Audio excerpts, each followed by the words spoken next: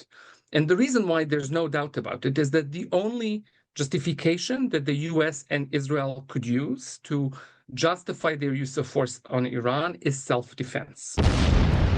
इस जंग का असर अब खाड़ी में तेल के उत्पादन को प्रभावित करने लगा है। कतर में एनर्जी मिनिस्टर ने कहा कुछ दिनों में गल्फ में ऑयल गैस प्रोडक्शन रुक सकता है। सऊदी अरब, यूएई, कुवैत में भी तेल उत्पादन में काफी कमी आई है। स्ट्रेट ऑफ हॉर्मुज से ग्लोबल ऑयल सप्लाई चेन करीब करीब बंद हो गई है। खाड़ी में पानी के प्लांट निशाना बनाए जाने से वाटर सप्लाई पर खतरा बढ़ गया है।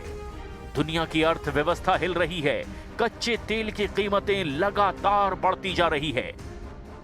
ईरान के राष्ट्रपति मसूद पजेश्कियन ने गल्फ देशों से माफी मांगी, लेकिन जंग में ईरान का नया सुप्रीम लीडर तैयार है।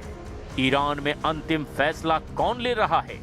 ईरान की राजनीति में आखिरी शब्द राष्ट्रपति के नहीं, सुप्रीम लीडर के होते हैं। ईरान के नए सुप्रीम लीडर ने साफ संकेत दे दिए कि मिडल ईस्ट की इस जंग से ईरान पीछे हटने वाला नहीं है।